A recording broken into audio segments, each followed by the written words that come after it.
الحمد لله نحمده ونستعينه ونؤمن به ونتوكل عليه ونعوذ بالله من شرور أنفسنا ومن سيئات أعمالنا من يهده الله فلا مضل له ومن يضلله فلا هادي له ونشهد أن لا إله إلا الله وحده لا شريك له ونشهد أن سيدنا ونبينا ومولانا محمدا عبده ورسوله اللهم صل على سيدنا محمد النبي الأمي الحبيب العال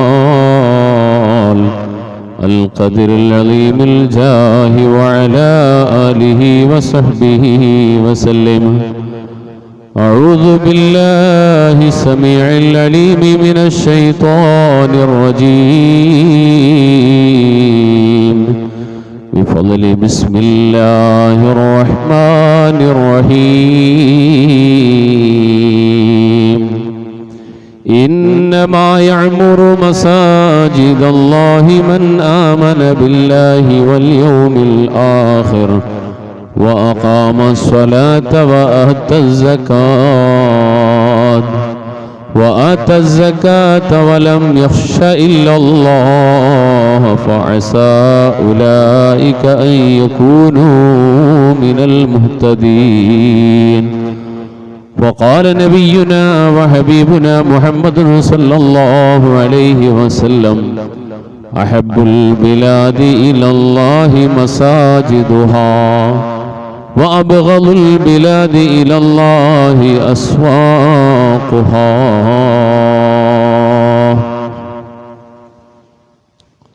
ഏറ്റവും സ്നേഹാദരണീയരായ മുഅ്മിനീങ്ങളെ, സഹോദരങ്ങളെ, സത്യവിശ്വാസികളെ, സർവശക്തനായ അല്ലാഹു സുബ്ഹാനഹു വ തആല നമ്മുടെ ഒരുമിച്ച് കൂടലിനെ ഖബൂൽ ചെയ്യുമാറാകട്ടെ. അനുഗ്രഹീതമായി ജുമാ ദിവസത്തിൽ ഉൾപ്പെടെയുള്ള മുഴുവൻ ഇബാദത്തുകളെയും അല്ലാഹു മഖബൂലായ ഇബാദത്തുകളോടൊപ്പം ഉൾപ്പെടുത്തി അനുഗ്രഹിക്കുമാറാകട്ടെ. ഈ ഇബാദത്തുകൾ നമ്മുടെ ജീവിതത്തിന്റെ വിജയത്തിന്റെ വഴിക്ക് അല്ലാഹു സഹായകമാക്കട്ടെ. അറിഞ്ഞും അറിയാതെയും രഹസ്യമായും പരസ്യമായുമുള്ള ജീവിതങ്ങളിലൊക്കെ സംഭവിച്ചു പോയ ചെറുതും വലുതുമായ എല്ലാ തെറ്റുകുറ്റങ്ങളെയും നാഥനായ റബ്ബവന്റെ മഹദു ഫദ്ലു കൊണ്ട് പുറത്തു മാപ്പാക്കി തരട്ടെ. ശിഷ്ടകാല ജീവിതം പരിപൂർണമായ ആഫിയത്തിലും റാഹത്തിലുമായി അല്ലാഹു ഖബൂൽ ചെയ്യുമാറാകട്ടെ. നമ്മെ വിട്ടുപിരിഞ്ഞു പോയ നമ്മുടെ വേണ്ടപ്പെട്ടവരായ മുഴുവൻ കുടുംബാദികളുടെയും ഖബറിടങ്ങളെ അല്ലാഹു സ്വർഗീയ ആരാമങ്ങളിൽ ഉൾപ്പെടുത്തി അനുഗ്രഹിക്കുമാറാകട്ടെ. അവരെയും നമ്മയും അനുഗ്രഹീത ജന്നാത്തുൽ ഫിർദൗസിൽ ഹബീബനാ റസൂലുള്ളാഹി തങ്ങളോടൊപ്പം അല്ലാഹു ഒരുമിച്ച് കൂട്ടി അനുഗ്രഹിക്കട്ടെ. പ്രിയപ്പെട്ട മുഅ്മിനീങ്ങളെ, സഹോദരങ്ങളെ, മനോഹരമായി ഒരുങ്ങിക്കൊണ്ടിരിക്കുന്ന നമ്മുടെ പള്ളി അതിൻ്റെ നവീകരണം എത്രയും വേഗം പൂർത്തിയാക്കി നാം എല്ലാം ആഗ്രഹിക്കുന്നത് പോലെ റാഹത്തായി എത്രയും വേഗം അതിനുള്ളിലേക്ക് പ്രവേശിച്ച് നമസ്കരിക്കാൻ, ഇബാദത്തുകളിൽ വ്യാപൃതരാകാൻ അല്ലാഹു വിധി കൂട്ടട്ടെ, അതിനുള്ള അവസരം നൽകട്ടെ. ഈ പുണ്യപ്രവർത്തനത്തിൽ പങ്കാളികളായ മുഴുവൻ ആളുകൾക്കും അല്ലാഹു അർഹമായ പ്രതിഫലം നൽകട്ടെ. മനസ്സാ വാചാ കർമ്മണ, ശാരീരികമായി, മാനസികമായി, സാമ്പത്തികമായി അള്ളാഹുവിൻ്റെ ഭവനങ്ങളെ പരിപാലിക്കുകയും ഇഷ്ടപ്പെടുകയും സ്നേഹിക്കുകയും ആത്മാർത്ഥമായി സഹായിക്കുകയും സഹകരിക്കുകയും ഒക്കെ ചെയ്യുന്ന മുഴുവൻ ആളുകൾക്കും വാഗ്ദാനം ചെയ്യപ്പെട്ട മുഴുവൻ പ്രതിഫലങ്ങളും ഹബീബുനാ റസൂലുള്ളാഹി തങ്ങൾ വാഗ്ദാനം ചെയ്യപ്പെട്ട സൃഷ്ടാവിൻ്റെ അയൽവാസികളിലും അള്ളാഹു ഉൾപ്പെടുത്തി അനുഗ്രഹിക്കുമാറാകട്ടെ. പ്രിയപ്പെട്ട സഹോദരങ്ങളെ, ബഹുമാനികളെ, നമ്മുടെ ജമാഅത്തിൻ്റെയും പള്ളിയുടെയും മഹല്ലത്തിൻ്റെയും പരിപാലനത്തിനായി നാം എല്ലാവരും ചേർന്ന്, പ്രത്യേകിച്ച് കരുനാഗപ്പള്ളി മുസ്ലിം ജമാഅത്തിൻ്റെ അംഗങ്ങൾ ചേർന്ന് തിരഞ്ഞെടുത്ത പരിപാലന സമിതിയുടെ കാലാവധി നിശ്ചയിക്കപ്പെട്ട കാല അവധി അവസാനിച്ചു. താമസിയാതെ തന്നെ വീണ്ടും അടുത്തൊരു തെരഞ്ഞെടുപ്പും പുതിയൊരു പരിപാലന സമിതിയുടെ രംഗപ്രവേശനവുമൊക്കെ നമുക്ക് മുമ്പിൽ അറിയിക്കപ്പെട്ടു. മഹൽ അംഗങ്ങളിൽ നല്ലൊരു ശതമാനവും അതുമായി ബന്ധപ്പെട്ട തിരക്കുകളിലാണുള്ളത്. ഇത്തരുണത്തിലാണ് പരിശുദ്ധമായ പള്ളികൾ എന്താണ് പള്ളികൾ, എന്താണ് മഹല്ല് ജമാഅത്ത്, എന്തിനാണ് പള്ളി, പരിശുദ്ധ ദീനുൽ ഇസ്ലാം ഈ പള്ളികൾ മസ്ജിദുകൾ കൊണ്ട് ലക്ഷ്യമാക്കിയിട്ടുള്ളത് എന്താണ്, ഇത്തരത്തിലുള്ള വിഷയങ്ങളൊക്കെ ഏറ്റവും അധികം ചർച്ച ചെയ്യപ്പെടേണ്ട ഒരു സന്ദർഭമായാണ് ഞാൻ മനസ്സിലാക്കുക. പള്ളികളെന്ന് നാം വിളിക്കുന്ന അള്ളാഹുവിന്റെ ഭവനങ്ങൾ ഭൗതിക ലോകത്തെ മറ്റ് ഏതൊരു കേന്ദ്രത്തോടും സ്ഥാപനത്തോടും ഉപമിക്കാവുന്നതോ ചേർത്ത് വെക്കാവുന്നതോ ആയ ഒന്നല്ല. അതുകൊണ്ട് തന്നെ അതുമായി ബന്ധപ്പെട്ട കാര്യങ്ങളും അതിൻ്റെ പരിപാലനവും ഭൗതിക ലോകത്തെ ഒരു വിഷയവുമായി ചേർത്ത് വെച്ചുകൊണ്ട് അതിൻ്റെ രീതിശാസ്ത്രങ്ങളോട് ചേർത്ത് വായിക്കാനും പറ്റില്ല. നമുക്കറിയാം, നമ്മളൊക്കെ ബന്ധപ്പെട്ട് നിൽക്കുന്ന ഏത് ജോലിയാകട്ടെ, മേഖലയാകട്ടെ, സ്ഥാപന പ്രസ്ഥാനങ്ങളാകട്ടെ, അതൊക്കെയും ഒരർത്ഥത്തിലല്ലെങ്കിൽ മറ്റൊരർത്ഥത്തിൽ അതിലുള്ള ഒരു പ്രാവീണ്യവും പരിചയവും പരിശീലനവും പഠനവും നിശ്ചിത കോഴ്സുകളുമൊക്കെ പാസ്സായിക്കൊണ്ടാണ് ബഹുഭൂരിപക്ഷം മേഖലകളിലേക്കും മനുഷ്യൻ കടന്നു വരിക. നവീകരണം നടന്നുകൊണ്ടിരിക്കുന്ന നിർമ്മാണ പ്രവർത്തനങ്ങളുടെ ഭാഗമായ പല ജോലികളിൽ ഏർപ്പെട്ടുകൊണ്ടിരിക്കുന്ന ഒരു തൊഴിലാളിയോടും, പ്രത്യേകിച്ച് അതിന് മേലധികാരികളായി പ്രവർത്തിക്കുന്നവരോടും നിങ്ങളെന്നാണ് ഈ പണി തുടങ്ങിയതെന്ന് ചോദിച്ചാൽ മിനിമം ഒരു 10 വർഷം അവർക്ക് പറയാനുണ്ടാവും. അത് വെറുതെ ഒരു ദിവസം എഴുന്നേറ്റ് വന്ന് ഈ പണി അങ്ങ് തുടങ്ങലല്ല. കുറേ നാള് ഒരു ഗുരുവിനോടൊപ്പം പോയി പഠിച്ചു, അതിനുശേഷം പിന്നെ അസിസ്റ്റന്റ് ആയിട്ട് നിൽക്കും, പിന്നെയാണ് സ്വന്തമായിട്ട് വർക്കൊക്കെ എടുത്ത് ചെയ്തു തുടങ്ങുക. ഒരു ഓഫീസിലേക്ക് എത്തിയാൽ എത്ര വലിയ പഠിപ്പുള്ള ആളാണെങ്കിലും ഏത് വലിയ ടെസ്റ്റ് പാസ്സായാലും അവർക്ക് പ്രത്യേകമായൊരു പരിശീലന ശിബിരം, ഒരു പഠന ശിബിരമുണ്ട്. 2 ദിവസം 5 ദിവസം ആഴ്ചകൾ മാസങ്ങൾ നീണ്ടു നിൽക്കുന്ന പരിശീലനവും അതിനെ തുടർന്ന് ഓരോ ഇടവേളകളിൽ വീണ്ടും നൽകപ്പെടുന്ന പരിശീലനവും ഉണ്ട്. അത് ഓരോ ഉത്തരവാദിത്വത്തിന്റെ പ്രാധാന്യത്തിനനുസരിച്ചിട്ടാണ്. താൻ ഏൽപ്പിക്കപ്പെടുന്ന ഉത്തരവാദിത്തം എത്രത്തോളമുണ്ടോ അതിന് ആവശ്യമായ പരിശീലനം നൽകപ്പെടുക എന്നതുണ്ട്. എന്നാൽ അള്ളാഹുവിൻ്റെ സൃഷ്ടാവിൻ്റെ പരിശുദ്ധമായ ഭവനങ്ങളുമായി ബന്ധപ്പെട്ട കാര്യത്തിൽ, പരിപാലനത്തിലാകട്ടെ, മുന്നോട്ടുള്ള പ്രവർത്തനങ്ങളിലാകട്ടെ, ഉത്തരവാദിത്തങ്ങളിലേക്ക് വരുന്ന ആളുകൾ സമൂഹത്തിലാകമാനം ഒരിടമെന്നല്ല എല്ലാ ഇടങ്ങളും, ഈ കേരളത്തിലോ തെക്കേ ഇന്ത്യയിലോ ഒരിടത്തും തന്നെ നമ്മുടെ അറിവിൽ ഒരു സ്ഥലത്തും മഹല്ല് പരിപാലനത്തിലോ പരിപാലന സമിതിയിലേക്ക് വരുന്നതിനോ ഇന്ന കോഴ്സ്, ഇന്ന സിലബസ്, ഇന്ന ഭാഗങ്ങളെങ്കിലും നിശ്ചിതമായ ഒരു അളവിൽ പഠിച്ചിരിക്കണം, ഇന്ന അറിവുണ്ടാകണം എന്ന് നിജപ്പെടുത്തി പറയുന്ന ഒരു നിബന്ധന എവിടെയെങ്കിലും ഉള്ളതായി നമ്മൾ കേട്ടിട്ടില്ല. പിന്നെ പരിഗണിക്കപ്പെടുന്നത് എന്ത് എന്ന് ചോദിച്ചാൽ, സമൂഹത്തിലെ നാട്ടിലെ പ്രബലരും പ്രശസ്തരും പ്രഗത്ഭരുമായ ആളുകളുടെ വിവിധങ്ങളായ പ്രാഗൽഭ്യങ്ങളെ ചേർത്തുകൊണ്ടാണ് തെരഞ്ഞെടുപ്പുകളിലേക്ക് പരിഗണിക്കപ്പെടുന്നത്. വിശുദ്ധ ദീനുൽ ഇസ്ലാമിനെ സംബന്ധിച്ചിടത്തോളം അതിൻ്റെ ഏറ്റവും പ്രധാനപ്പെട്ട ആത്മീയതയുടെ, ആരാധനയുടെ, തൗഹീദിന്റെ, റിസാലത്തിന്റെ കേന്ദ്രമാകുന്ന പള്ളികളിലേക്ക് പരിപാലകരായി വരുന്നവർ എങ്ങനെയാകണം, അവർ തിരഞ്ഞെടുക്കപ്പെടേണ്ടതിന്റെ മാനദണ്ഡങ്ങൾ എന്താണ് എന്നതിനെ കുറിച്ച് മറ്റൊരു മതവും പഠിപ്പിച്ചിട്ടില്ലെങ്കിലും ഇസ്ലാം പഠിപ്പിച്ചിട്ടുണ്ട്. അവിടെ ആളിന്റെ വലിപ്പമോ പണത്തിന്റെ ആധിക്യമോ പവറിന്റെ ആധികാരികമായ ശക്തി കേന്ദ്രങ്ങളോ ഒന്നുമല്ല പരിഗണിക്കപ്പെടേണ്ടത്. മഹാനായ ദാവൂദ് നബി അലൈഹിസ്സലാത്തു വസ്സലാം ഇമാറത്തിലേക്ക് വരുന്ന രംഗത്തിനെ കുറിച്ച് പരിശുദ്ധ ഖുർആൻ നമ്മെ പരിചയപ്പെടുത്തുന്നുണ്ട്. ജാലൂത്തും താലൂത്തും തമ്മിലുള്ള സംഘടനത്തിന്റെ ഘട്ടത്തിലേക്ക് വരുമ്പോൾ അവർക്ക് നേതാവായി തിരഞ്ഞെടുക്കപ്പെട്ട വ്യക്തിത്വത്തിനെ ഉൾക്കൊള്ളുവാൻ കഴിയില്ല എന്ന് ചിലർ പറയുകയും അതിന് ന്യായമായി മുമ്പിലേക്ക് വെക്കപ്പെട്ട പല കാര്യങ്ങളും ഉണ്ടായിരുന്നു. സാമൂഹികമായി അവിടെ കാഴ്ചപ്പാട് വലിയ കുടുംബക്കാരനല്ല, വലിയ പണവും പ്രതാപവും ഉള്ള ആളല്ല, ഇയാൾ വലിയ പരിചിതനായ ആളല്ല, നമുക്ക് പരിചിതനായ ആളല്ല എന്നുള്ള ന്യായമൊക്കെ പറഞ്ഞപ്പോ അല്ലാഹു റബ്ബുൽ ആലമീൻ അതിന് കൊടുത്തൊരു മറുപടിയുണ്ട്. ഇൻഷാ അല്ലാഹ് വഴിയെ നമുക്ക് അതിനെക്കുറിച്ച് സംസാരിക്കാം. പരിശുദ്ധ ഖുർആൻ നേതൃത്വത്തിനെ തിരഞ്ഞെടുക്കുമ്പോൾ, ഉത്തരവാദിത്വത്തിലേക്ക് വരുന്ന ആളുകളെ തിരഞ്ഞെടുക്കുമ്പോൾ അവരിൽ പരിഗണിക്കേണ്ട വിഷയം എന്ത് എന്ന് കൃത്യമായിട്ടും ഖുർആനും ഹദീസിലൂടെ നമ്മളെ പഠിപ്പിക്കുമ്പോൾ, ഒരു മുസ്ലിമിന്റെ പ്രധാന കേന്ദ്രമാകുന്ന പള്ളികളുടെ ഉത്തരവാദിത്വത്തിലേക്ക് വരുന്നവർ അറിയാൻ പഠിക്കുവാനും മനസ്സിലാക്കാനും അറിയാനും ശ്രമിക്കേണ്ട കാര്യങ്ങൾ ഏതെല്ലാം പ്രധാന വിഷയങ്ങളെക്കുറിച്ച് മനസ്സിലാക്കണം. ഒരു മുസ്ലിമിനെ സംബന്ധിച്ചിടത്തോളം അവൻ പാപിയായി പോകുന്ന, അറിവില്ലായ്മ കൊണ്ട് പാപിയായി പോകുന്ന ഒരുപാട് വിഷയങ്ങളുണ്ട്. ഈ വിഷയങ്ങളിൽ പ്രത്യേകിച്ച് മുആശറത്തും കുടുംബജീവിതവുമായി ബന്ധപ്പെട്ട് വരുന്ന വിഷയങ്ങളിലൊക്കെ എത്രയോ ചെറുപ്പക്കാരും കുടുംബക്കാരും പാവികളായി പോകുന്നതിന് മഹല്ലത്തുകളിലെ പരിപാലന സമിതിയും ആ പരിപാലന സമിതി പറയുന്നതിനനുസരിച്ച് മസാല പറഞ്ഞു കൊടുക്കുന്ന ഇമാമുമാരും പങ്കാളികളാണ് എന്ന കാര്യം പലപ്പോഴും നമ്മൾ അറിയാതെ പോവുകയാണ്. പ്രത്യേകിച്ച് വൈവാഹിക കുടുംബജീവിതങ്ങളുമായി ബന്ധപ്പെട്ട വിഷയം, കുടുംബജീവിതങ്ങളുമായി ബന്ധപ്പെട്ട വിഷയം മഹല്ലത്തിന്റെ മുമ്പിലേക്ക് വരുമ്പോൾ, മഹല്ല് ഒരു നാടിലെ മുസ്ലിം സമുദായത്തിന്റെ പ്രധാനപ്പെട്ട ആധികാരിക ഉത്തരവാദിത്തപ്പെട്ട സാമൂഹിക സ്ഥാപനമാണ്.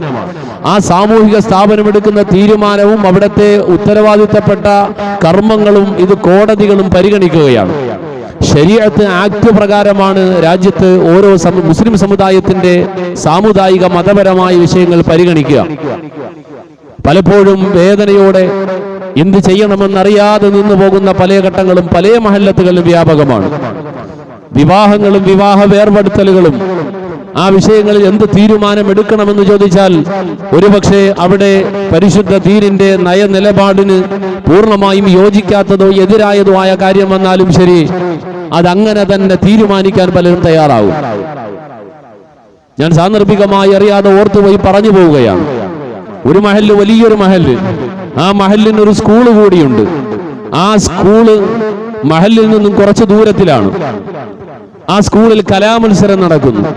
കുറേയധികം കുട്ടികൾ പഠിക്കുന്ന ആ സ്കൂളിൽ കലാമത്സരം നടക്കുകയും ആ കലാമത്സരം ഷെഡ്യൂൾ ചെയ്യപ്പെടുകയും ചെയ്തപ്പോൾ ആ ഷെഡ്യൂളിൽ ഒരല്പനേരം വെള്ളിയാഴ്ച ദിവസമായപ്പോൾ അന്നത്തെ ഉദ്ദേശിച്ചതുപോലെ സമയം കിട്ടില്ല എന്ന് വന്നപ്പോ പരിപാലന സമിതി, ആരെങ്കിലുമല്ല, പരിപാലന സമിതിയുടെ ഉള്ളിലെ ചർച്ച അത് ഏകദേശം ധാരണയാകാൻ സമയത്ത് ഒന്നുകൂടെ ആലോചിച്ചിട്ട് ചെയ്യാമെന്ന് പറഞ്ഞ് ലാസ്റ്റ് തെറ്റിപ്പോവുകയാണ് ചെയ്തത്. അതിനിടയിൽ ഒരു ചർച്ച വന്നു. ഈ തിരക്ക് പിടിച്ച സമയത്തിനിടയിൽ കുട്ടികളെ എല്ലാവരെയും സ്കൂളിൽ നിന്നും ഇങ്ങോട്ട് കൊണ്ടുവരുന്നതിനേക്കാളും ആ ഒരു ദിവസത്തെ ജുമുഅ പള്ളിയിൽ നിന്ന് സ്കൂളിലോട്ട് മാറ്റിയാൽ എങ്ങനെയുണ്ടാവുന്നു? ഇത് വെറുതെ തമാശ പറയല്ല, സത്യസന്ധമായി എനിക്കറിയാവുന്ന ഒരു മഹല്ലത്തിന്റെ കാര്യമാണ്. കുട്ടികളെ 2-3 കിലോമീറ്റർ അപ്പുറത്താണ്, അവിടെ നിന്ന് വാഹനത്തിൽ കയറ്റി ഇവിടെ കൊണ്ടുവന്ന് ഇതെല്ലാം കഴിഞ്ഞിട്ട് തിരിച്ചു കൊണ്ടുപോകുന്ന ആ ഒരു സമയം ലാഭിക്കാൻ അന്നത്തെ ജുമുഅ പള്ളിയിൽ നിന്ന് അങ്ങോട്ട് മാറ്റിയാലോ എന്ന് പരിപാലന സമിതി ആലോചിക്കുകയാണ്. ഇതാണ് ആ പരിപാലന സമിതിയുടെ ക്വാളിറ്റി. ഇതാ നാട്ടിലെ ഇമാം അറിഞ്ഞിട്ടുണ്ടായിരുന്നു. ആ ഇമാമിന് പ്രത്യേകിച്ച് അഭിപ്രായമൊന്നും പറയാനില്ല. കാരണം അദ്ദേഹത്തിന്റെ റേഷൻ കാർഡ് പള്ളി കമ്മിറ്റിയുടെ മുമ്പിൽ വെച്ചിട്ടാണ് അദ്ദേഹം അവിടെ നിൽക്കുക. അദ്ദേഹത്തിനെ സംബന്ധിച്ചിടത്തോളം ജോലിയാണ് ഇവിടെ. അതുകൊണ്ട് അദ്ദേഹം എന്ത് ചെയ്തു? അവര് പറഞ്ഞു ഇനി യാതൊരു അഭിപ്രായവും പ്രത്യേകിച്ചൊന്നും പറഞ്ഞില്ല. പിന്നെ ആരൊക്കെയോ നാട്ടിലുള്ളവർ അറിഞ്ഞപ്പോ നിങ്ങളിൽ ഒരാളും ബോധമുള്ള ഒരാളും ഇല്ലേണോ എന്ന് ചോദിച്ചപ്പോഴാണ് ആ തീരുമാനം മാറിയത്. ഇതേപോലെ തന്നെ ഒരു സ്ഥാപനം നടത്തുന്ന മഹല്ലാണ്, പരിപാലന സമിതിയാണ്. അപ്പോ ആ സ്ഥാപനത്തിന്റെ അനുബന്ധ സ്ഥാപനത്തിന്റെ വിജയത്തിന് വേണ്ടിയിട്ട് മഹല്ലിൽ ജുമുഅയ്ക്ക് ദുആ ചെയ്യാണ്. സത്യത്തിൽ ദുആ ചെയ്തതും അനൗൺസ് ചെയ്തതും സരസ്വതി പൂജയ്ക്ക് വേണ്ടിയിട്ടാണ്. ഒന്നുകൂടെ വ്യക്തമാക്കി പറഞ്ഞാൽ അക്ഷരമെഴുത്ത്. ആരുടേതാണ് ഈ അക്ഷരമെഴുത്ത്? ഇസ്ലാമിൽ അങ്ങനെ പ്രത്യേകിച്ച് ഒരു ദിവസം ഒരു അക്ഷരത്തിനൊന്നുമില്ല. ഈ അക്ഷരമെഴുത്തിന് വേണ്ടി മാത്രമായി ഒരു ദിവസം തീരുമാനിച്ചിട്ടുള്ളത് സഹോദര സമുദായത്തിൽ, ഹൈന്ദവ സമുദായത്തിലാണ്. അവർക്ക് സരസ്വതി പൂജ, പൂജ വെപ്പും പൂജ എടുപ്പും 2 ദിവസമുണ്ട്. അതിൽ ഒരു ദിവസത്തിന് ഒരു വലിയ സംഭവമായിട്ട് കാണുകയും ആ ദിവസത്തിൽ അക്ഷരമെഴുത്തും തുടക്കത്തിന് വലിയ പുണ്യമുള്ളതായും അവർ കാണുകയാണ്. സരസ്വതി ദേവിയെ പൂജിച്ചിട്ട് തുടങ്ങുന്ന തുടക്കത്തിന് വലിയ മഹത്തരമുണ്ട് എന്ന് മനസ്സിലാക്കിക്കൊണ്ട് അവരത് വിശ്വസിക്കുമ്പോൾ സമ്മിശ്രമായി ജീവിക്കുന്ന നമുക്കിടയിൽ പലപ്പോഴും അങ്ങനെ ഒരു കാര്യം ചെയ്യുന്നതിന്റെ ഇസ്ലാമിക നിലപാടെന്താണ്, കാഴ്ചപ്പാടെന്താണ് എന്ന് അറിയാത്ത പരിപാലകർ വന്നപ്പോൾ എന്തുണ്ടായി? അവർ സരസ്വതി പൂജയ്ക്ക് പള്ളിയുടെ ഉള്ളിൽ തന്നെ ഔദ്യോഗികമായിട്ട് ദുആ ചെയ്ത് അറിയിപ്പും കൊടുത്തു. സരസ്വതി പൂജ എന്ന വാക്ക് മാത്രം പറഞ്ഞില്ല. അത് ഔദ്യോഗികമായി അറിയിക്കപ്പെട്ടു. വൈകുന്നേരത്തോടുകൂടി സമാനമായി ഇറങ്ങിയ വേറെ പോസ്റ്ററുകൾ പുറത്തു വന്നു. ഈ പള്ളിക്കാരൊരു പോസ്റ്റർ ഇറക്കി. അതേപോലെ ഹിന്ദു ഐക്യവേദിയുടെ നേതൃത്വത്തിൽ ഇതേ ദിവസം പൂജ വെപ്പും പൂജയെടുപ്പിന്റെ ദിവസത്തിൽ അക്ഷരെഴുത്തിന്റെ കാര്യം പറഞ്ഞുകൊണ്ട് നോട്ടീസ് ഇറങ്ങി. ഇത് വന്നപ്പോ ഇവര് പറഞ്ഞു ഞങ്ങളിത് അറിഞ്ഞിട്ടേ ഇല്ല, അത് ഇമാമ് പറഞ്ഞതാണ് എന്ന്. ഇത് പറഞ്ഞ് ജയിപ്പിച്ച ആള് പറയാ, ഇത് പറഞ്ഞ പരിപാലകർ പറയാ ഞങ്ങളിത് അറിഞ്ഞിട്ടേ ഇല്ല, അത് ഇമാം അങ്ങ് ചെയ്തതാണ് എന്ന്. അപ്പൊ ഇങ്ങനെ ഒരുപാട് കാര്യങ്ങളുണ്ട്. ഞാൻ പറഞ്ഞു വരുന്നത് ഇതേപോലെ തന്നെ സാമ്പത്തിക വിഷയങ്ങളാകട്ടെ, ദീനിന്റെ വിഷയങ്ങൾ കൈകാര്യം ചെയ്യുന്നതിൽ ഏറ്റവും പരമപ്രധാനമായ ഉത്തരവാദിത്തപ്പെട്ട സാമൂഹിക സ്ഥാപനമാണ് മഹല്ലുകൾ. ആ മഹല്ലുകൾ എങ്ങനെയാണത് നയിക്കപ്പെടേണ്ടത്, ഇതുകൊണ്ട് ലക്ഷ്യമാക്കപ്പെടുന്നത് എന്ത് എന്നതിനെ കുറിച്ച് വിശുദ്ധ ഇസ്ലാം പഠിപ്പിച്ചതുപോലെ വേറൊരു മതത്തിലുമില്ല. ഒരു മുസ്ലിമിനെ സംബന്ധിച്ചിടത്തോളം ഒരു മുസ്ലിം അതും മനസ്സിലാക്കിയിരിക്കണം എന്നതാണ്. എന്താണ് പള്ളികൾ, എന്തിനാണ് പള്ളികൾ? മഹാനായ സയ്യിദുനാ ഉമറുൽ ഫാറൂഖ് റളിയല്ലാഹു തആല അൻഹു മഹാനവർകൾ അരുൾ ചെയ്യുന്ന ഹദീസ് കാണാം. അൽ മസാജിദു ബുയൂത്തുല്ലാഹ്, അൽ മസാജിദു ബുയൂത്തുല്ലാഹ്. പള്ളികൾ അല്ലാഹുവിന്റെ ഭവനങ്ങളാണ്, പള്ളികൾ അല്ലാഹുവിന്റെ ഭവനങ്ങളാണ്. വൽ മുസല്ലി ഫീഹാ സായിറുല്ലാഹ്. ആ പള്ളിയിലെത്തുന്നവർ, പള്ളിയെ സന്ദർശിക്കുന്നവർ, പള്ളിയിലെത്തുന്നവർ, അവിടെ നമസ്കരിക്കുന്നവർ അല്ലാഹുവിനെ സന്ദർശിക്കുവാൻ വന്നവരാണ്. ഒരാളെ നമ്മൾ ലക്ഷ്യമാക്കി പോകുമ്പോൾ ആ വീട്ടിലുള്ള പ്രധാനി ആരാണോ, ആ വീട്ടിലേക്ക് അതിഥിയായി ചെല്ലുന്ന ആളാണ് നമ്മളെങ്കിൽ, അള്ളാഹുവിന്റെ ഭവനമാകുന്ന ഈ പള്ളിയിലേക്ക് എത്തുമ്പോൾ ഇവിടെ നമ്മൾ കാണേണ്ടത്, ഇവിടത്തെ ആതിഥേയന്, ഈ വീട്ടിലെ ആതിഥേയൻ അല്ലാഹുവാ, സൃഷ്ടാവായ റഹ്മാനായ റബ്ബാണ് പള്ളിയിലെ ആതിഥേയന്. വൽ മുസല്ലി ഫീഹാ സായിറുല്ലാഹ്. അവിടെ എത്തി നമസ്കരിക്കുന്നവൻ അല്ലാഹുവിനെ സിയാറത്ത് ചെയ്യുവാൻ, കാണുവാൻ വന്നവനാണ്. വഹക്കുൻ അലൽ മസൂരി അൻ യുക്രിമ സായിറഹു. അതുകൊണ്ട് തന്നെ വഹക്കുൻ അലൽ മസൂർ, ആതിഥേയന്റെ മേൽ ബാധ്യതയാണല്ലോ, ആതിഥേയന് നിർബന്ധമാണല്ലോ. അയ്യുക്രിമ സായിറഹു, ആ പള്ളിയിലേക്ക് അതിഥിയായി വരുന്നവനെ ബഹുമാനിക്കുക എന്നത്. പള്ളിയിലേക്ക് അതിഥിയായി വരുന്നവനെ ബഹുമാനിക്കൽ ആതിഥേയന്റെ ഏറ്റവും പ്രധാനപ്പെട്ട മര്യാദയാണ്. ഏറ്റവും മര്യാദ പാലിക്കുന്നവനാണല്ലോ. അതുകൊണ്ട് തന്നെ അള്ളാഹുവിന്റെ ഭവനം, ആ ഭവനത്തിലേക്ക് എത്തുന്ന വിശ്വാസികൾ പടച്ച റബ്ബിനെ കാണുവാൻ വരുന്നവനാ. അഹബ്ബുൽ ബിലാദി ഇലല്ലാഹി മസാജിദുഹാ വഅബ്ഗളുൽ ബിലാദി ഇലല്ലാഹി അസ്വാഖുഹാ. ഹബീബുനാ റസൂലുള്ളാഹി അരുൾ ചെയ്തു, ഒരു നാട്ടിലുള്ള കെട്ടിടങ്ങൾ, ഒരു നാട്ടിലുള്ള സ്ഥാപനങ്ങൾ, ഒരു നാട്ടിൽ ഒരുപാട് ഇടങ്ങളെ കുറിച്ച് നമുക്ക് പറയാനുണ്ടാകും. എന്നാൽ അല്ലാഹു റബ്ബുൽ ആലമീൻ ഈ ഭൂമിയിൽ ഇഷ്ടപ്പെട്ട ഏറ്റവും നല്ല ഇടമേതെന്നറിയുമോ? ഏറ്റവും ഇഷ്ടപ്പെട്ട പടച്ച റബ്ബിന്റെ ഇടം അത് മസാജിദുഹാ, പള്ളികളാണ്, പള്ളികളാ. വഅബ്ഗളുൽ ബിലാദി ഇലല്ലാഹി അസ്വാഖുഹാ. അള്ളാഹുവിന് ഏറ്റവും വെറുപ്പുള്ളത്, പടച്ചവന് ഏറ്റവും വെറുപ്പുള്ളത്, ഇഷ്ടമില്ലാത്ത ഇടം അസ്വാഖുഹ, കമ്പോളങ്ങളാണ്, അങ്ങാടികളാണ്. കമ്പോളത്തിൽ ജീവിക്കുന്നവരെ കുറിച്ചല്ല പറയാം. ആ കമ്പോളങ്ങളിൽ വ്യാപൃതരായി കൊണ്ടിരിക്കുന്ന മനുഷ്യർ പലപ്പോഴും തിന്മകളിലേക്ക് വഴിതെറ്റിപ്പോകുവാനുള്ള പല ആകർഷണീയതകളും അവിടെയുണ്ട്. സൂക്ഷിക്കണേ എന്ന അർത്ഥത്തിലാണത് പറയാ. അള്ളാഹുവിന് ഏറ്റവും ഇഷ്ടപ്പെട്ടത് പള്ളികളാണ്. ഒരു മനുഷ്യൻ പള്ളിയിലേക്ക് ആത്മീയതയെ ആഗ്രഹിച്ചു കൊണ്ടുവരുന്നു, പള്ളിയിലേക്ക് വുളൂ ചെയ്തതിന്റെ ഹുർമത്ത് പാലിച്ച് വേണ്ട എല്ലാ മര്യാദകളും പാലിച്ചുകൊണ്ട് പള്ളിയുടെ ഉള്ളിലേക്ക് കയറി പ്രവേശിച്ച് അവിടെ ഇരുന്ന് ദുആ ചെയ്തുകൊണ്ട് ഇഅ്തികാഫിലായിരുന്നാൽ അവൻ വഴിതെറ്റിപ്പോകാനുള്ള സാധ്യതയില്ല. എന്നാൽ ഉപജീവനം തേടി കമ്പോളത്തിലേക്ക്, നാട്ടിലേക്ക്, സമൂഹത്തിലേക്ക് ഇറക്കുന്ന ആളെ സംബന്ധിച്ചിടത്തോളം അവൻ ഒരുപാട് കാര്യങ്ങൾ ശ്രദ്ധിക്കേണ്ടതായി വരും.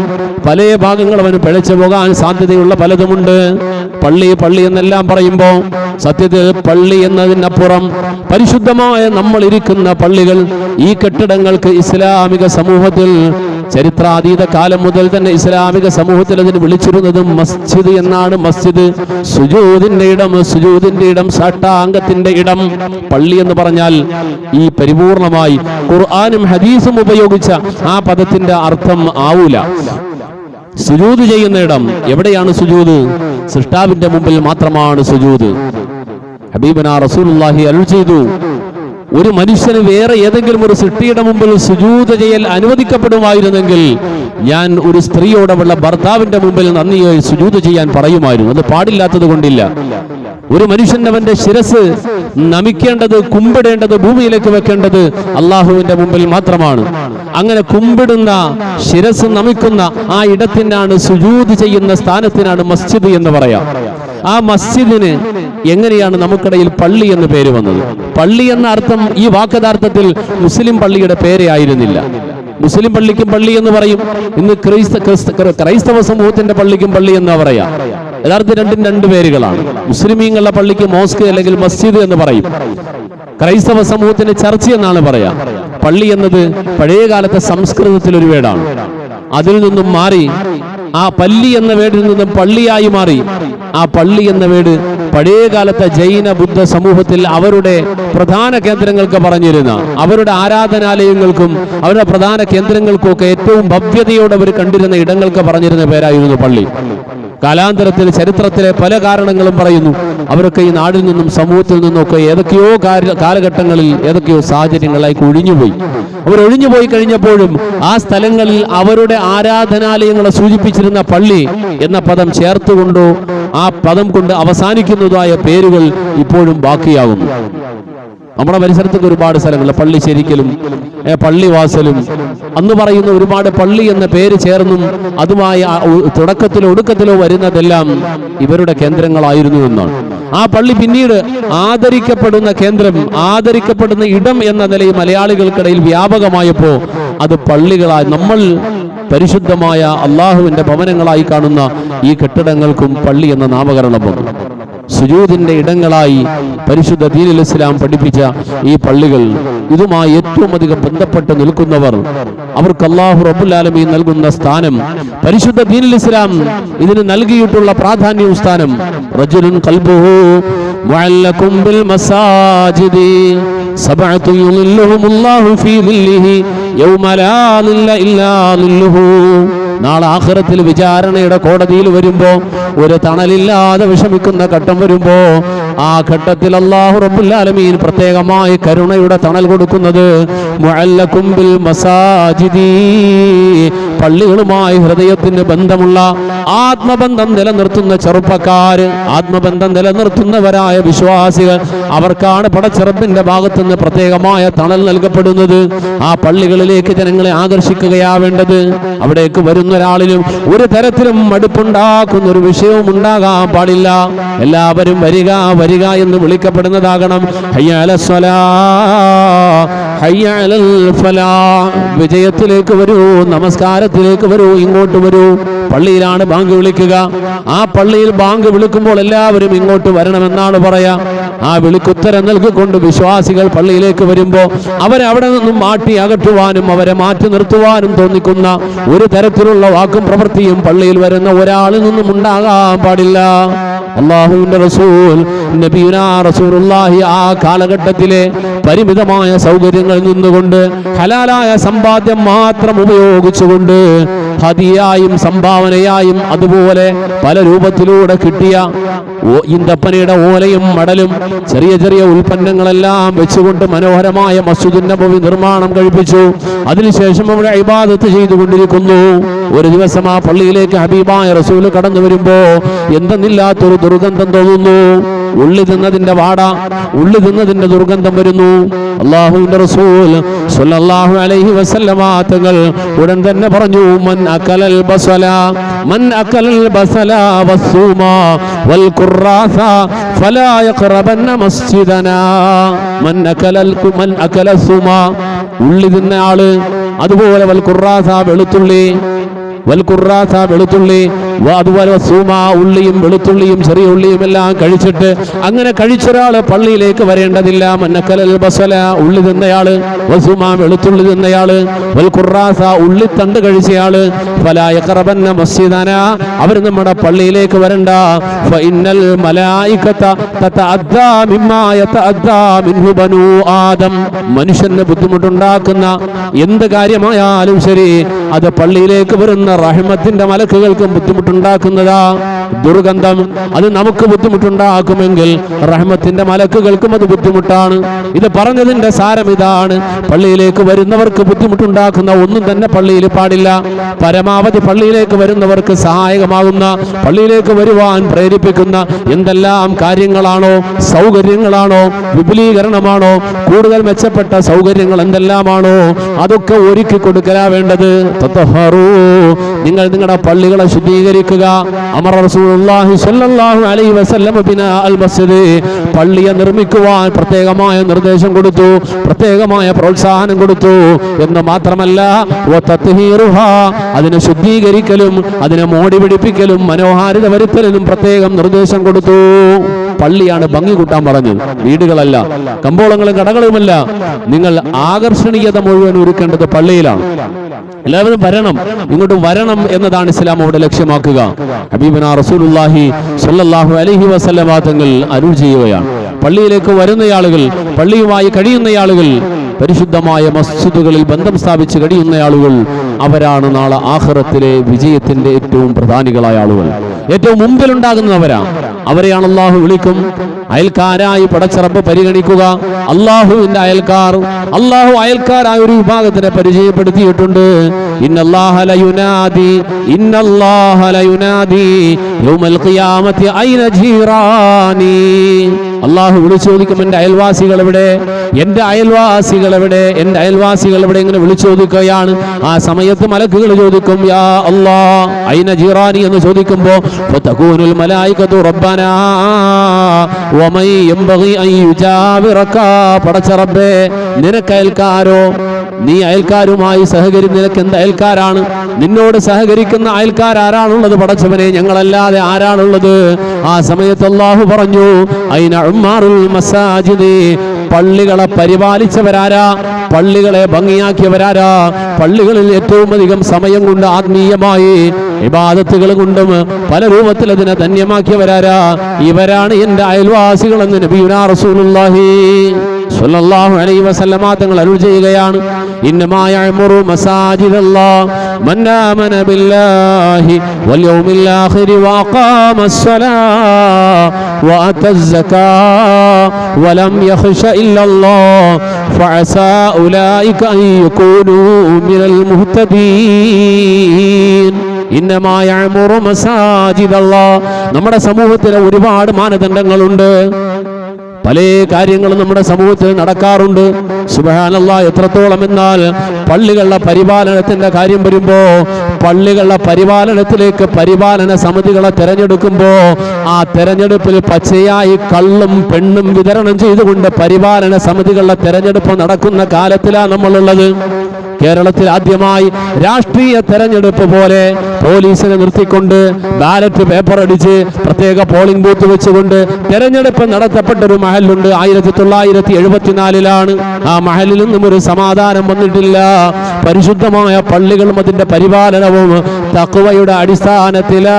അഫമൻ അസ്സസ ബുനിയാനഹു അല തഖ്വാ. പരിശുദ്ധമായ മദീന, ഹബീബുനാ റസൂലുള്ളാഹി സ്വല്ലല്ലാഹു അലൈഹി വസല്ലമ തങ്ങൾ മദീന ത്വയ്യിബയിലേക്ക് എത്തിയിട്ട് ആദ്യമായി മദീനത്ത് സ്ഥാപിച്ച പള്ളിയുണ്ട്. ചരിത്രത്തിൽ ഭൂമിയിലെ ആദ്യത്തെ ഭവനം, അള്ളാഹുവിന് വേണ്ടി ആദ്യമായി സ്ഥാപിതമായ പള്ളി, അതാണ് വിശുദ്ധ കഅബ ശരീഫ്. അതിലേക്കാണ് ലോകത്തെ മുഴുവൻ പള്ളികളും ബന്ധപ്പെട്ട് നിൽക്കുക. ലോകത്തിന്റെ ഏത് കോണിൽ എവിടെ മുസല്ല വിരിച്ചാലും ആ മുസല്ലകളെല്ലാം നേരിടുന്നത് അങ്ങ് മക്കത്തെ കഅബ ശരീഫിലേക്കാണ്. നമ്മുടെ പള്ളികളെ ചുമരുകളെല്ലാം മാറി, അതിനപ്പുറം നമ്മുടെ എല്ലാ ദൃഷ്ടി നേരെ എത്തുന്നത് കഅബാലയത്തിലേക്കാണ്. ആ കഅബാലയമാണ് ലോകത്തിലെ ആദ്യത്തെ പള്ളി. ഇന്ന അവ്വല ബൈത്തിൻ മുദിഅ ലിന്നാസി ലല്ലദീ ബിബക്കത മുബാറക. പരിശുദ്ധമായ ബക്കയിൽ സ്ഥാപിതമായ അനുഗ്രഹീതമായ കഅബാലയം, ആ കഅബാലയമാണ് ആദ്യത്തെ ഭവനം. ആ കഅബാലയത്തിന്റെ നിർമ്മാണത്തിന്റെ ചരിത്രം നമുക്കറിയുമല്ലോ. ഹബീബായ റസൂലുള്ളാഹിന്റെ ചെറുപ്പകാലഘട്ടത്തിൽ പുണ്യപ്രവാചകനെ മധ്യസ്ഥനായി സമൂഹം അംഗീകരിച്ച് തെരഞ്ഞെടുത്ത് കൊണ്ടുവന്ന ചരിത്രം അറിയുമല്ലോ. കഅബ ശരീഫിന്റെ ആദ്യ സമയത്ത് ഹബീബായ റസൂലിന്റെ നുബുവത്തിന് മുമ്പുള്ള കാലത്ത് തങ്ങൾക്ക് ഏകദേശം 34-35 വയസ്സ് പ്രായമുള്ളപ്പോ മക്കത്തുണ്ടായ ജലപ്രളയം, വെള്ളപ്പൊക്കം. ആ വെള്ളപ്പൊക്കത്തിൽ വിശുദ്ധ കഅബ ശരീഫിന്റെ സാരമായ കേടുപാടുകൾ സംഭവിച്ചു. ആ കേടുപാടുകൾ പരിഹരിച്ചുകൊണ്ട് ഒന്നുകൂടെ അതിനെ മനോഹരമായി പുതുക്കിപ്പണിത് അതിനെ ഏറ്റവും സുന്ദരമായ രൂപത്തിലേക്ക് തന്നെ നവീകരണം നടക്കുമ്പോ മഹാനായ ഖലീലുല്ലാഹി ഇബ്രാഹിം നബി അലൈഹിസ്സലാത്തു വസ്സലാം നിർമ്മാണം കഴിക്കുമ്പോ അത് പള്ളിയായിട്ടാണ് അത് പണിഞ്ഞത്. അതിനുള്ളിലേക്ക് കയറി നമ്മൾ നമസ്കരിക്കാൻ വേണ്ടി പള്ളിയിലേക്ക് വന്നതുപോലെ ഇതിനുള്ളിലേക്ക് കയറി വരുന്നവർക്കൊരു വഴിയുണ്ടെങ്കിൽ ഇറങ്ങിപ്പോകാൻ ആ വഴി മാത്രമല്ല, കയറാനും ഇറങ്ങാനും ഒന്നിലധികം വഴികളുണ്ട്. അങ്ങനെ തന്നെയാണ് ഖലീലുല്ലാഹി ഇബ്രാഹിം നബിയും ആ പള്ളി പണി കഴിപ്പിച്ചത്. ആദ്യമുണ്ടായിരുന്ന പള്ളി പിന്നെ പണി കഴിപ്പിച്ചത് സൗകര്യങ്ങളെല്ലാം നോക്കിക്കൊണ്ട് തന്നെയാണ് ചെയ്തത്. എന്നാൽ ഇന്ന് നമ്മൾ കാണുന്ന വിശുദ്ധ കഅബ ശരീഫിൽ ഒരു വാതിലേ ഉള്ളൂ. അതിനുള്ളിലോട്ട് ആളുകൾ കയറാറില്ല, ആളുകളെല്ലാം അതിന്റെ പുറത്താണ്. ഒരു വാതിൽ കൂടെ എക്സ്ട്രാ വെക്കാൻ, അതിനുള്ളിലും കുറച്ച് പേർ കയറുവാൻ ഒക്കെയുള്ള സൗകര്യം ചെയ്തു കൊടുത്തൂടെ? ചെയ്തു കൊടുക്കാൻ പറ്റും, എന്തുകൊണ്ട് ചെയ്യപ്പെട്ടിട്ടില്ല? ഹബീബായ റസൂലുള്ളാഹി തങ്ങളുടെ നുബുവത്തിന് മുമ്പ് ആ വെള്ളപ്പൊക്കം കഴിഞ്ഞ് ആ പള്ളിയുടെ നവീകരണം നടക്കുക, കഅബ ശരീഫിന്റെ പുനർനിർമ്മാണം നടക്കുക. ആ പുനർനിർമ്മാണം നടക്കുമ്പോൾ മക്കയിലെ പ്രമുഖനായ ഉമയ്യ, മഹാനായ ബിലാൽ ഹബശി റളിയല്ലാഹു തആല അൻഹു മഹാനവറുകളെ മണലാരുണ്യത്തിലൂടെ വലിച്ചിഴച്ച ചുട്ടുപൊള്ളുന്ന മണലാരുണ്യത്തിൽ കൊടിയ പീഡനങ്ങൾക്ക് വിധേയമാക്കിയ ഉമയ്യ, ആ ഉമയ്യ യാ മഅ്ശറ ഖുറൈശ്, ഖുറൈശികളെ, യാ അഹ്ല മക്ക, മക്കക്കാരെ എന്ന് വിളിച്ചുകൊണ്ട് ഉമയ്യ പറഞ്ഞൊരു വാക്കുണ്ട്. ആരാണെന്നറിയോ ഉമയ്യ? ആ ഉമയ്യ ബദറിൽ കൊല്ലപ്പെട്ടു. ആ ഉമയ്യ ബാക്കിയായി കഴിഞ്ഞാൽ മഹാനായ ബിലാൽ ഹബശി റളിയല്ലാഹു തആല ഏറ്റവും അധികം പീഡിപ്പിച്ച മനുഷ്യനായിരുന്നു. ഹബീബായ റസൂലുള്ളാഹി തങ്ങൾ ഈ ഉമയ്യ ചത്തുമലച്ച് നരകത്തിലേക്ക് എത്തുന്ന ഒരു കാലം ഉണ്ടാകുമെന്ന് മുന്നറിയിപ്പ് കൊടുത്തിട്ടുണ്ടായിരുന്നു. ആ ഉമയ്യ എവിടെയാണ് അവസാനിച്ചത്?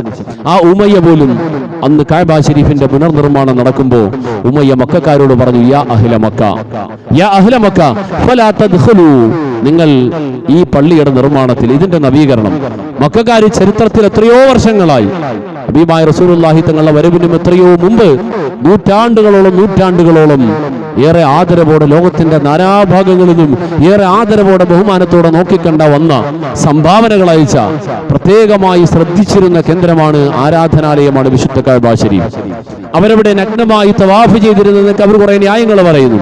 നമുക്ക് മാതൃക എന്നതല്ല, എങ്കിലും ഈമാനില്ലാത്ത ആ സമൂഹത്തിൽ പോലും നിലനിന്നിരുന്ന ചില സൂക്ഷ്മതകൾ പള്ളികളുടെ വിഷയത്തിൽ ഉണ്ടായിരുന്നു. അതിനെ സർവാത്മന ലോകത്തിൽ എല്ലായിടത്തും അംഗീകരിക്കുകയും പെട്ടു.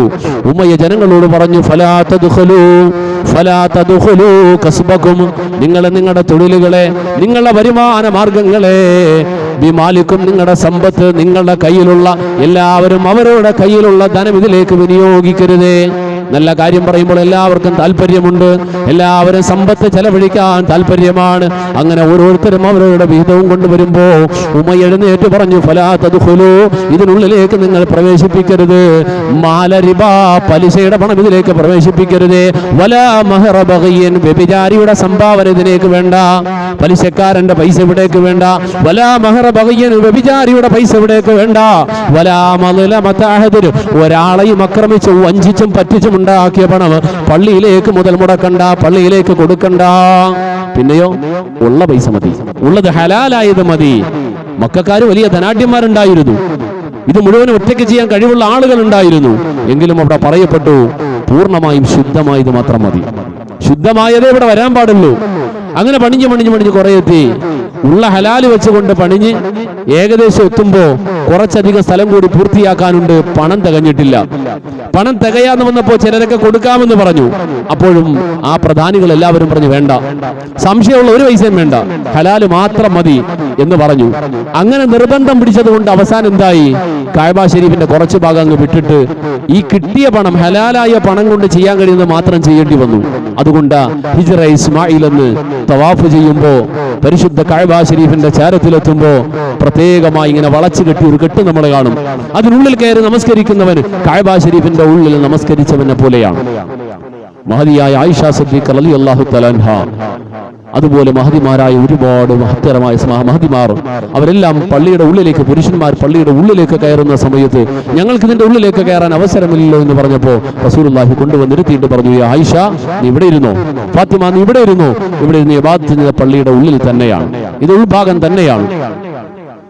ഹിജ്റ ഇസ്മായിൽ എന്ന ആ ഒരു വളച്ചുകെട്ട് അത് മാത്രമായി അങ്ങനെ ചുരുക്കി. രണ്ട് വാതിൽ വെക്കാൻ പണമില്ലാത്തത് കൊണ്ടല്ല, ഒരു വാതിൽ വെക്കാനുള്ള ഹലാലായ പണം ഒരു വാതിലിനെ മതിയായുള്ളൂ. എന്നാൽ ആ ഒരു വാതിൽ മതി. രണ്ടാമതൊരു വാതിൽ കൂടി ഹലാല് വെച്ചുകൊണ്ട് ചെയ്യാനില്ലാതെ വന്ന അതിൽ തന്നെ വേണ്ട, ഹലാല് മാത്രം മതി എന്ന് തീരുമാനിച്ചു. അങ്ങനെ ആ കഅബ ശരീഫ് ഇന്നത്തെ രണ്ട് വാതിലോടെ പണിയപ്പെട്ട ഇബ്രാഹിമിയ കഅബ ശരീഫ് ഒരു വാതിലേക്ക് മാറിയത് അങ്ങനെയാണ്. അത് കഴിഞ്ഞു ഹബീബായ റസൂലുള്ളാഹി സ്വല്ലല്ലാഹു അലൈഹി വസല്ലമ തങ്ങൾ പരിശുദ്ധ കഅബ ശരീഫിനെ ഉമ്മത്തിന്റെ മുമ്പിലേക്ക് സമർപ്പിച്ചു. ആ കഅബയാണ് ലോകത്തെ മുഴുവൻ പള്ളികളുടെയും കേന്ദ്രം, എല്ലാത്തിന്റെയും ഖിബല അതാണ്. ലോകത്തിൽ എവിടേക്ക് മുസ്ലിമീങ്ങൾ പോയാലും അവിടെയെല്ലാം മുസല്ല കഅബയിലേക്കാണ് വരിക. ആ കഅബയെ ലക്ഷ്യമാക്കിക്കൊണ്ടാണ് എല്ലാ ഇബാദത്തുകളും നടക്കുക. ആ കഅബ എന്തിനുണ്ടായി? ആ കഅബത്തിങ്കലേക്ക് ആദ്യത്തെ പ്രവാചകൻ അബുൽ ബശർ ആദം നബി അലൈഹി സ്വലാത്തു വസ്സലാം എന്തിന് അവിടേക്ക് നയിക്കപ്പെട്ടു? ആദം നബി മുതൽ ഖലീലുല്ലാഹി ഇബ്രാഹിം നബി വരെ, ഖാത്തിമുർ റസൂൽ മുഹമ്മദ് റസൂലുള്ളാഹി തങ്ങൾ വരെ എല്ലാവരെയും കഅബ ശരീഫിനെ കേന്ദ്രബിന്ദുവാക്കി ഉയർത്തിക്കൊണ്ട് നടത്തിയ പ്രബോധനം ഏതാണോ ആ പ്രബോധനമാണ്, ആ ലക്ഷ്യമാണ് എല്ലാ പള്ളികളിലും ഉണ്ടാകേണ്ടത്. ഇന്ന ഔവല ബൈത്തിൻ വുദിഅ ലിന്നാസ് ലല്ലദി ബിബക്കത മുബാറക. ജനങ്ങൾക്ക് വേണ്ടി അല്ലാഹു റബ്ബുൽ ആലമീൻ ആരാധിക്കുവാൻ സ്ഥാപിതമായ ഭൂമിയിലെ ആദ്യത്തെ ഭവനം കഅബ ശരീഫാണ്. ആ കഅബ ശരീഫ് എന്താണ്, അവിടെ എന്താണ് ചെയ്യേണ്ടത്, അവിടെ ഹറമിലും പരിശുദ്ധ കഅബ ശരീഫിലും നടക്കേണ്ടത് എന്താണ് എന്നതിനെ കുറിച്ച് പരിശുദ്ധ ഖുർആനും ഹദീസും നമ്മളെ പഠിപ്പിച്ചിട്ട് ഇത് തന്നെയാണ് ലോകത്തെ എല്ലാ സ്ഥലങ്ങളിലും. തവാഫും സഅയും കഅബയിൽ മാത്രം നടക്കുന്ന ഇബാദത്തുകൾ ഒഴിച്ചാൽ ബാക്കി എന്തെല്ലാം അവിടെ നടക്കുന്നുണ്ടോ അത് തന്നെയാണ് ലോകം മുഴുവനും നടക്കേണ്ടത്. അതാണ് ഖുർആനിന്റെ ഉദ്ദേശം, അതാണ് ഇസ്ലാം ലക്ഷ്യമാക്കുന്നത്. എന്നാൽ ഓരോ നാടുകളിലേക്ക് പരിശുദ്ധ ഇസ്ലാം വ്യാപിക്കാൻ തുടങ്ങി, ഓരോ നാടുകളിലേക്ക് എത്തി. ആ ഓരോ നാടുകളിലെയും പല കാര്യങ്ങളും അതിനോടൊപ്പം ചേർന്നിരുന്നു വന്നു. ദീനിയായി അറിവ് കുറഞ്ഞവർ, പല കാരണങ്ങൾ കൊണ്ട് പരിശുദ്ധ ദീൻ കൂടുതൽ അറിയാനും പഠിക്കാനും കഴിയാതെ പോയവർ ഒക്കെ പള്ളിയും പള്ളിയുടെ പരിപാലനത്തിലേക്ക് വന്നു തുടങ്ങി. പിന്നീട് പല മാറ്റങ്ങൾ വന്നു. ആ മാറ്റങ്ങൾ ചിലപ്പോഴെങ്കിലും പരിശുദ്ധ ദീനിന് അത്രയങ്ങോട്ട് പൊരുത്തപ്പെടാൻ കഴിയാത്ത പലതും പള്ളികളുടെ ഭാഗമായി തന്നെ നടക്കുന്ന ഒരവസ്ഥയിലേക്ക് വരുമ്പോൾ പള്ളികൾ കൊണ്ട് ലക്ഷ്യമാക്കപ്പെടുന്നത് എന്താണ്, ആ പള്ളികളുടെ പരിപാലനം എങ്ങനെ നടക്കണം? അള്ളാഹുവിന്റെ പ്രത്യേകമായ കൃപയും തൗഫീഖും കൊണ്ട് നാം ഓരോരുത്തരുടെയും പരിശ്രമ ഫലമായി നമ്മളെല്ലാവരുടെയും പങ്കാളിത്തം കൊണ്ട് പതിറ്റാണ്ടുകളായി മനോഹരമായി നടന്നുകൊണ്ടിരിക്കുന്ന നമ്മുടെ മഹല്ല്, ആ മഹല്ല് കുടുംബങ്ങളുടെ ആധിപത്യത്തിനോ അല്ലെങ്കിൽ ഏതെങ്കിലും തരത്തിലുള്ള ജാതി ചിന്തകൾക്കോ, ജാതി ചിന്തകൾ വീണ്ടും പറയാം, ജാതി ചിന്തകൾക്കോ ഒരിക്കലും വിധേയമാകാൻ പാടില്ല. പരിശുദ്ധ ഇസ്ലാം പാടെ നിരാകരിച്ച അഫീക്കൽ ജാഹിലിയ പല പള്ളികളുടെയും പരിപാലനത്തിൽ വരുന്ന ഭിന്നതകളുടെ ഉള്ളറ പരിശോധിച്ചു പോയാൽ ജാതിയാണ്. ജാതി, തൊഴില്, ജാതി, കുടുംബ മഹിമ ദീനിയായ മാനദണ്ഡങ്ങളല്ല. യാ അയ്യുഹന്നാസ് ഇന്നാ ഖലഖനാകും മിൻ ദക്കരിൻ വ ഉൻസ വജഅൽനാകും ശുഊബൻ വ ഖബായില ലിതആറഫു ഇന്ന അക്രമക്കും ഇൻദല്ലാഹി അത്ഖാക്കും. നിങ്ങൾക്ക് കുടുംബങ്ങൾ ഉണ്ടാകാം, തൊഴിലുകൾ ഉണ്ടാകാം, അഡ്രസ്സുകൾ ഉണ്ടാകാം, പ്രത്യേകം പരിചയപ്പെടുത്താൻ പറ്റുന്ന പലതും ഉണ്ടാകാം. ഇതൊക്കെ നിങ്ങളെ മറ്റൊരാളിൽ നിന്ന് തിരിച്ചറിയാൻ ഒരു കത്ത് കിട്ടാൻ വേണ്ടി മാത്രമാണ്. അതിനപ്പുറം ഇസ്ലാമിൽ പ്രാധാന്യം കൽപ്പിക്കുവാൻ ഇതൊന്നും പരിഗണനാർഹമായ വിഷയമേ അല്ല. ഇന്ന അക്രമക്കും ഇൻദല്ലാഹി അത്ഖാക്കും.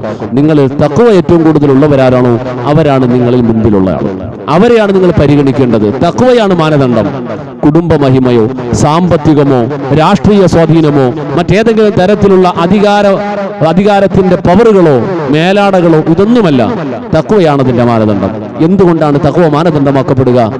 ബൈത്തുൽ മാൽ, പള്ളിയും പള്ളിയുടെ പരിപാലനവും പരിശുദ്ധമായ റബ്ബിന്റെ ഭവനങ്ങൾ, ആ ഭവനങ്ങളുടെ പ്രാധാന്യം എത്രത്തോളമുണ്ട് എന്ന് പൂർണ്ണമായും അതിന്റെ ഗൗരവത്തോടെ ഉൾക്കൊള്ളാൻ കഴിയുന്നവർ തന്നെയാകണം, അങ്ങനെയുള്ളവർ തന്നെയാകണം.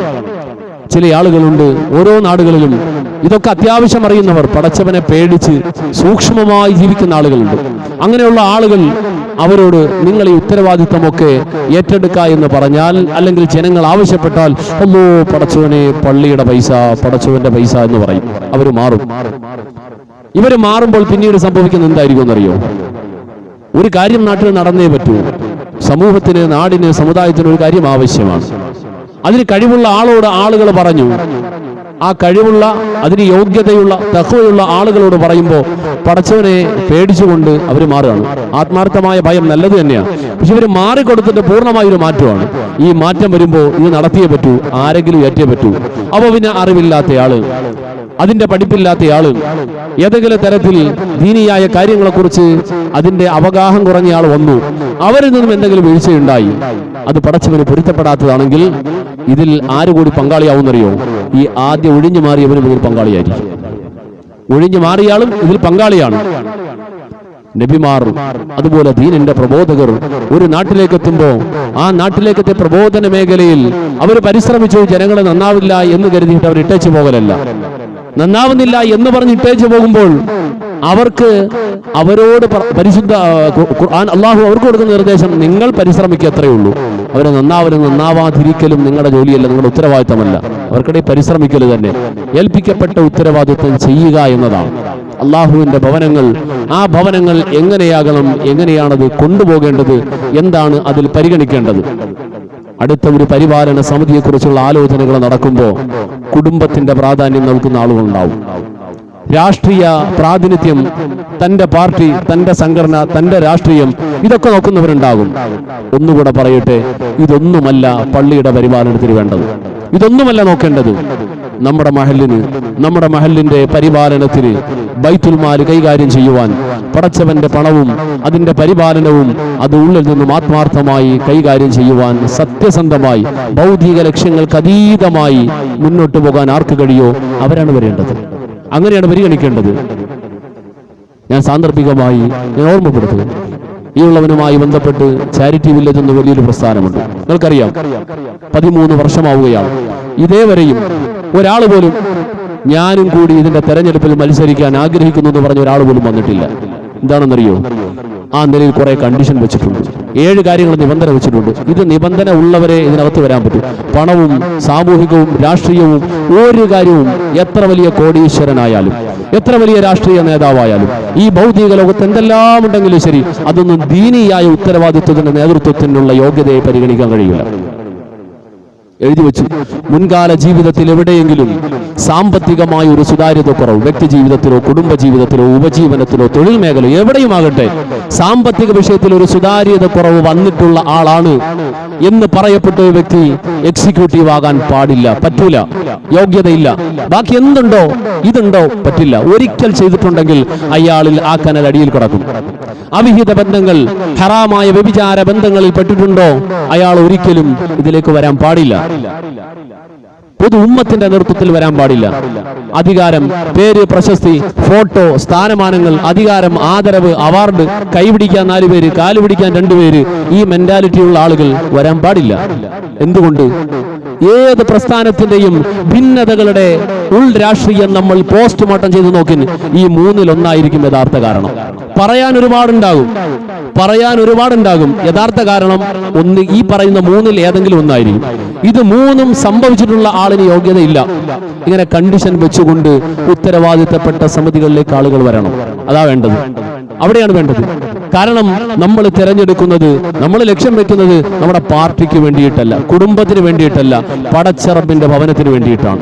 പടച്ചറബിന്റെ ഭവനത്തിന് ലക്ഷ്യമാക്കേണ്ടത് തന്റെ എല്ലാ ഭൗതിക ഉടയാടകളെയും അഴിച്ചു മാറ്റുന്ന ഹജ്ജിന് പോകുന്നത്.